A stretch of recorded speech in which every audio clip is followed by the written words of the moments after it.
Thank you very much. Does anyone have any questions regarding the creation of this is just all that we're doing here is we're setting up a framework for our templates.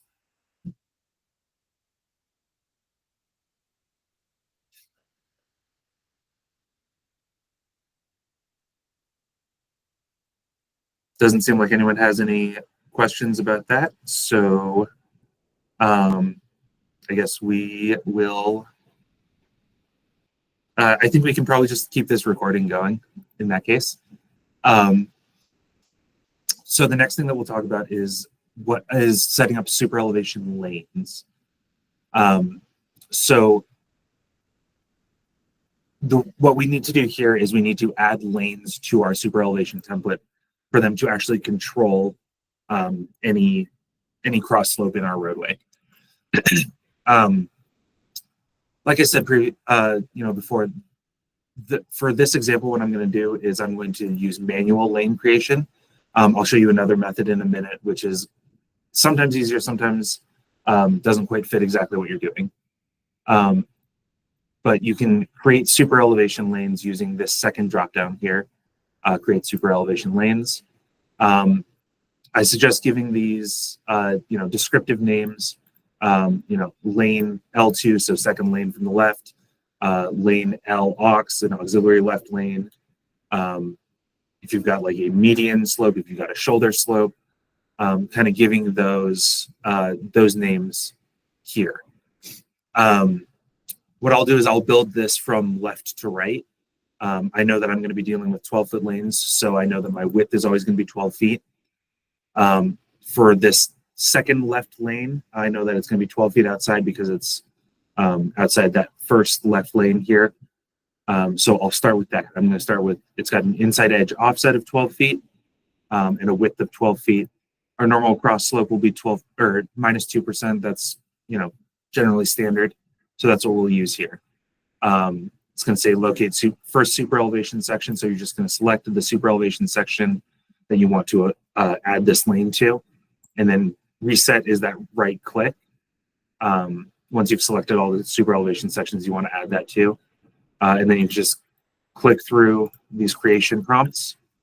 You'll see that now there is a superelevation lane located 12 feet from the center line and 12 feet wide. Next one I'm going to add is lane L1. My inside edge offset here is going to be 0 because I want it to be just abutting the center line of my alignment here. Again, it's going to be a width of 12 feet. I will select my superelevation section, continue clicking through the creation prompts. So same thing here. It's created now another superelevation section that is at minus 2%. Now moving to the right side, I'm going to go right 1. And the side of the center line I want to choose is right here.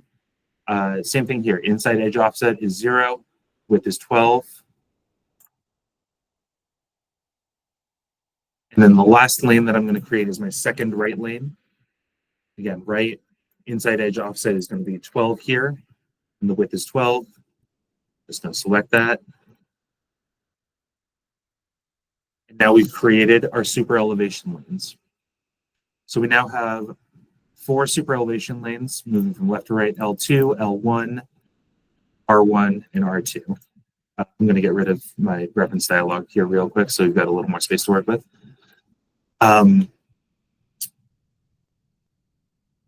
That is creating superelevation lanes manually. Another thing that you can do instead of creating superelevation lanes manually through that is if you have I'm going to just delete these lanes here real quick. If you have a template that you know that you are using, a roadway template, you can create superelevation lanes from that template. I'm going to open up this template library real quick. And what I'm going to use to create these lanes is this undivided highway. I'm going to use a 4-lane crowned asphalt section. These are, this is, if you have your roadway template set up, this is how you can create your superelevation lanes from that template and sort of intelligently create those. One thing to note here is in order to create super elevation lanes from this template, and again, we'll cover some of this more on Tuesday with our template creation. But for any point that is going to be included in your super elevations, you need to have this super elevation flag clicked in the point properties. This is going to be important for both creating your super elevation lanes and for controlling your super elevation later. So what you'll see here is this left edge of shoulder has a super elevation flag. This left edge of pavement has a super elevation flag. Left lane line, center line, right lane line, right edge of pavement, and right edge of shoulder. All of these in this template have that super elevation flag. I'll close this for now. And if you go to this third option down here, create super elevation lanes by road template, you can select in your template library that template that you want to use. So again, I'm going to use this crowned asphalt. And if I just select my super elevation section and then right click to reset, and then click to confirm, you can see now this has automatically created some lanes here. I didn't have the opportunity to name these lanes. What the names are based on is just it's named based on the points that this super elevation section is between. So you can see here, this is super elevation left EOP to left EOS. So it's looking at the section that is between the left edge of shoulder and the left edge of pavement. This one here is between our left lane line and the left edge of pavement. This one's between our center line and our left lane line. This is a quick method of creating these lanes. If you don't particularly care about what they're named, you can also rename those lanes later. So if I go down to my name here, instead of this, I'm going to call this lane L2. I'm so sorry about these. I don't know what's going on with my computer. I keep getting notifications about some new software, so apologies for that.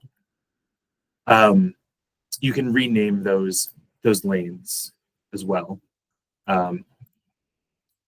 Now, instead of having that name, the left lane line to edge of pavement, I've named it that lane L2. You can go in and modify that if you ever want to with your super elevation lanes. I think that's going to cover lane creation for right now. If we want to stop recording and we can take some questions.